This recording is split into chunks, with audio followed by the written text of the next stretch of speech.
Well, ladies and gentlemen, welcome back to the channel. My name is Keith and you're watching Commander Hibs Celtic. I hope you're all doing well, keeping well, especially going into this big game tomorrow against Hibs. 12 o'clock kickoff, it's on Sky Sports, before people ask. Look, this is a massive game. As we all know, we're top of the league, 3 points. We're playing before Rangers. Rangers are playing Motherwell tomorrow. They'll be coming off that big European success and we're coming off a European failure. Look, this is going to benefit Celtic at the end of the day. It means that another competition's out of the way. We can focus on the league. 11 games to go. Yes, we had the Scottish Cup to compete for. We did get Dundee United on a Monday night in the Scottish Cup quarter-final, by the way, folks, if you haven't seen that. But Hibs, this is our 4th time playing them this season. The first time we played them was this fixture at Easter Road. Didn't fancy my chances that night, to be honest with you, because we had a bit of a grudge going to Easter Road. We haven't won there in the league since 2013. And we done it. Rodgers couldn't do it. Ronnie couldn't do it. Lenny couldn't do it in the second term. And we went there and got 3-1 victory. Kyogo, Carter Vickers and Ralston. We were outstanding in the first half as well. That was the night when Scott Brown scored at Ibrox as well. But this is a massive game. Hibs have only won 2 games in the last 7 in all competitions. They have a new manager since the League Cup final, Shaun Maloney. We beat them in the League Cup final 2-1 at Hampden, Kyogo. And then we played them a couple of weeks later in the league where Daisy Maeda made his debut, scored, and so did Atate, man of the match. So this is not going to be an easy one tomorrow. I know some people are going to say 2 or 3-0. I like the optimism, but I'm going to fancy this being a 2-1 victory tomorrow. I think we're going to scrape this, to be honest. I think obviously we made changes on Thursday night, rested a couple of players. Jota was rested, that was a crucial one.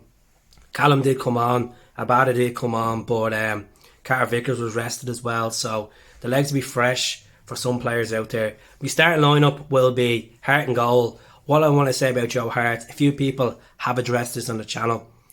He doesn't come up his line for corners. And the last 4 games, look at the goals we gave away, especially with set pieces and corners. He needs to make himself bigger presence. Yeah, he's been a great keeper for us, don't get me wrong.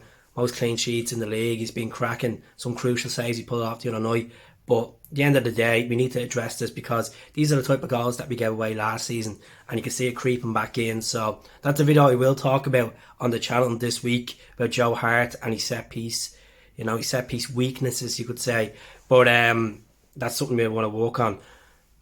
Right back has to be Jovanovic. I want Ralston to play, but Jovanovic will get the thumbs up, I'd say. Greg Taylor be left back. He hasn't really played. He was on the bench the other night. He's been rested the last couple of games. I think Taylor might have a good game tomorrow. Hoping he does have a good game.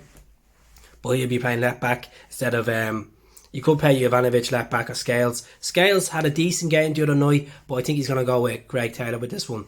Starfelt and Carter Vickers comes back in the team. I know Welch played the other night. Didn't play great. Look at the whole fixture in Norway was an absolute shambles. The only best thing about the whole game was the fans. I mean, the fans flying over in the planes. The songs were unbelievable. Defensive midfield will be Callum. Beaton won't be a bad shout, but Callum. Some people are starting to creep on the channel, start saying Beaton is letting us down, this and that. Does he deserve a new contract? He has 1 year left in his contract, so I won't be discussing the contracts just yet. He's been a utility player for us. He's done a job, defensive midfield and big away games. So I'd play Callum in there. Callum loves a smash against Hibs.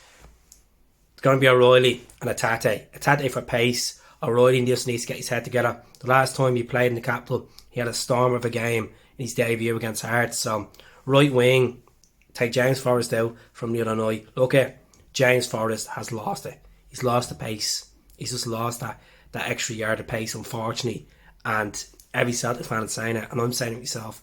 I'm not criticising him, it's just he's not the level he once was. And that's what happens with footballers. Their form dips, they get older, they're just not the sharpest players they were. And James Forrest just looked clueless the other night yet again. So Abada comes back into the squad. On the left will have to be Jota. Jota played really well against Hibs at Easter Road when we went there the last time. So Jota gets in the mix. And then up front, Giakoumakis. Last game he played in the league, he scored a hat-trick. Giakoumakis starts. Maeda on the bench, Rodgers on the bench, You could have Ralston on the bench, Beaton on the bench, Jamesy, Julian, maybe. So even Doak, see what happens. I mean, even Dembele, could be a chance of young Dembele getting a snip as well. So I'm going to say 2-1. I think they're going to score from a set piece tomorrow, to be honest, which is I really believe that we need to work on that, because as I said already, in the last 4 games, them set piece goals, even against Dundee, were just atrocious, absolutely atrocious. So we need to get that right, nail that in the head. The goals are going to come from Celtic tomorrow. I'm going to fancy Matt O'Reilly getting a goal. I'm going to fancy Giakoumakis. And I fancy them too. Once we get the 3 points, if it's a scrappy game of football, once we go to Easter Road and get the 3 points, Hibs are not going to be a pushover. Yes, they got rid of Martin Boyle. I don't know what the story is with Porteous. I don't know if he's going to be playing or not. But as far as I know, he was charged. So 2-1 against Hibs tomorrow. And keep our former player, Shaun Maloney, quiet for the night. Look, I want him to do well at Hibs, but not against Celtic, definitely not. So subscribe to the channel. Speak to us all soon. Hell.